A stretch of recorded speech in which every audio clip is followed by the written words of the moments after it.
Apocalipse capítulo 11, 19. Abriu-se o santuário de Deus que se acha no céu e foi vista a arca da aliança no seu santuário. A arca da aliança são os 10 mandamentos. E dentro desse capítulo, para falar em termos hermenêuticos, você tem muita ênfase da lei ali, porque fala, João vê a arca da aliança, 3 ou 4 versículos para cima, aqui está a perseverança dos santos, os que guardam os mandamentos de Deus e a fé em Jesus. Depois, repete de novo, aqui está os que guardam os mandamentos de Deus. Ele viu a arca da aliança. Vou deixar o Bíblia falar. O que é a arca da aliança na Bíblia? A arca da aliança na Bíblia não é o Espírito Santo. A Arca da Aliança na Bíblia não é um apóstolo, a Arca da Aliança não são os salvos. A Arca da Aliança é o baú que continha os 10 mandamentos. E João vê isso no céu. Não tem coerência nenhuma. Então, vamos por parte. A Arca da Aliança não foi feita para colocar os 10 mandamentos dentro. Primeiro, a Arca da Aliança foi feita.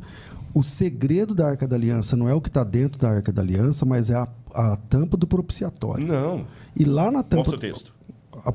Êxodo, capítulo 20. Vamos ler. 20, vamos lá. Que o segredo, olha o que você falou, que o segredo da Arca da Aliança é a tampa do propiciatório. Vamos lá. O nome é Arca da Aliança. A aliança não está no propiciatório, a aliança está nos mandamentos. Vamos para o texto. Vamos para o texto. Atos? Não, desculpa. Êxodo. Eu vou achar aqui, peraí. Propiciatório. Vamos lá. Êxodo 25.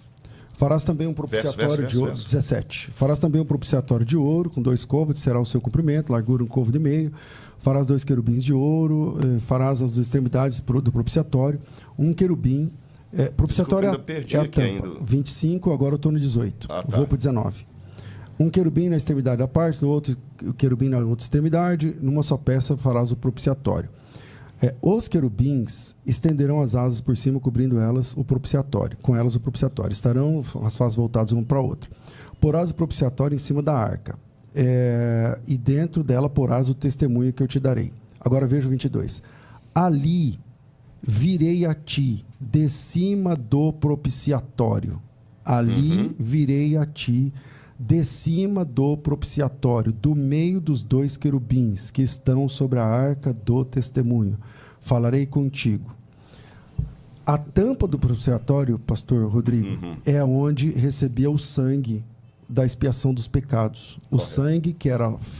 O sacrifício era feito lá fora, o sangue dentro do Santo dos Santos, ou santuário, pingava em cima da tampa do propiciatório. Dentro da caixa da arca, você tem a lei. Lá no Novo Testamento, a gente vai ter também, além da lei, o pote de maná e a vara de Arão. E a vara de Arão. Fica muito claro que lei, ministério, representado na vara de Arão, milagre, representado no maná que caía o tempo todo, isso estão abaixo.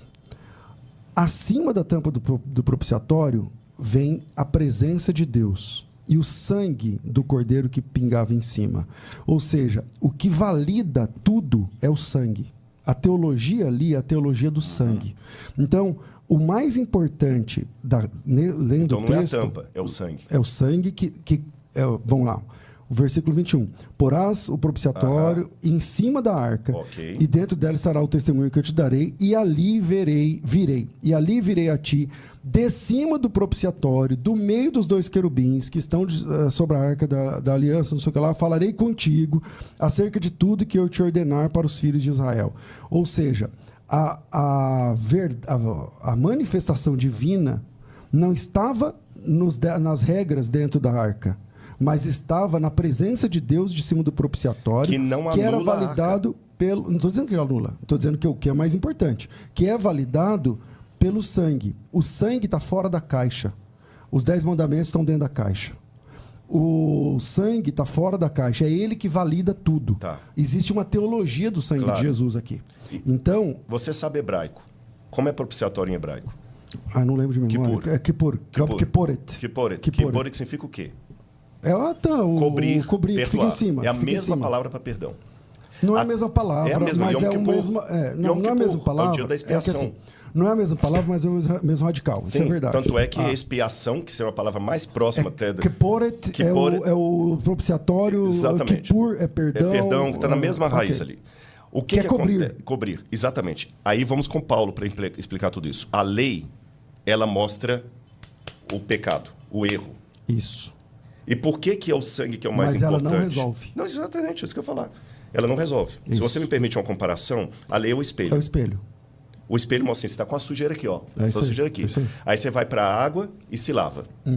Eu vou até colocar uma coisa, que é até uma tônica que eu posso falar dentro da igreja adventista.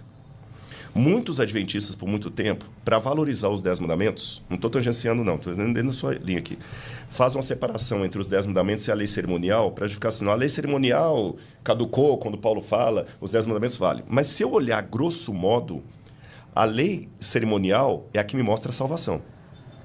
Porque a lei moral me mostra o pecado. Não, ela quem mostra aponta. O cordeiro, aponta, mostra a ponta. Quem isso. aponta o cordeiro é a outra, é o sangue, é o cordeiro, aquela coisa toda. E nós continuamos tendo algumas cerimônias depois da cruz, que a gente tem Santa Ceia, tem o batismo. Só que a diferença é que eu estou apontando para o cordeiro que veio e voltará. Então, quando Deus fala, eu falarei com você do meio dos anjos ali, eu falarei através da minha graça, do meu perdão. Mas assim como a graça e o perdão não anulam o mandamento, Paulo falou isso em Romanos, isso não significa que no Apocalipse, quando João viu a Arca da Aliança, ele só viu os querubins e que por causa disso eu vou excluir o que estava dentro. Ele viu o conjunto. Teologicamente falando, eu subscrevo o que você está falando. A tampa do propiciatório e tudo mais. Você tem que refazer sua teologia. Não tem que fazer. Eu tenho que fazer o seguinte... Então, como que você subscreve o que eu falei, sendo que o que eu disse, quando você falou assim, tá bom, então me mostra o texto. Mostrei. Não. Aí agora... É que você mostrou um texto seguinte... Eu disse assim, o que o mais importante é o propiciatório. O que acontece no propiciatório. Mas um pouquinho antes você falou o seguinte, aquilo que João viu ali é como se João tivesse visto só o propiciatório. Não, eu não disse isso. Não, eu sei. Depois você volta... Não precisa. Você não usou essas palavras. Isso. Mas vamos corrigir uma coisa aqui. Convir numa coisa aqui. Por que eu falei que eu subscrevo e vou ratificar? Eu subscrevo o que você falou. Eu olho para a lei, mas Deus é tão misericordioso que eu olho para a lei através do sangue. Eu olho para a lei através do perdão que Ele quer oferecer. Se eu olhasse para a lei sem o ministério sacrificial de Cristo, eu já estava perdido. Isso é verdade. E se eu insistir em olhar para a lei sem o ministério sacrificial de Cristo, eu estou sendo legalista, que também vai dar no inferno do mesmo jeito. Isso. Então eu olho para a lei, mas eu vejo o cordeiro. Eu olho para a lei, eu vejo o propiciatório. E quem te salva? Eu vejo Jesus. Ponto. O cordeiro. Ponto. Quando João olhou... Mas só que, aí que tem um ponto. O fato da tampa do propiciatório, esse que é o meu argumento, ser o mais importante, não anula o conjunto. Não anula, verdade. Você Só tá que ele valida o resto. Bingo! Por isso que a gente está falando a mesma coisa. Quando no Apocalipse João viu os 10 mandamentos no céu, aqui que vai entrar a nossa discordância. Até aqui nós estamos concordantes. A discordância vai entrar aqui. Na minha leitura, Apocalipse capítulo 11, verso 19, João vê tudo que você falou. O mais importante, o sangue do cordeiro, mas ele vê da mesma maneira que Moisés viu. Se a lei tivesse sido abolida, conforme diz, acabou, caducou, não tem mais lei... É o que a Bíblia diz. Né? Não faria... Não, é a interpretação que se dá. Não faria sentido João ver apenas a lei. Ele viria só o propiciatório, ele não viria a Mas, arca. Rodrigo, quando é que a arca sai da Etiópia e vai parar lá no céu? Boa. Então, mas peraí, quando eu falei assim... Na verdade, ela está nos Estados Unidos e Indiana Jones já provou isso. Não,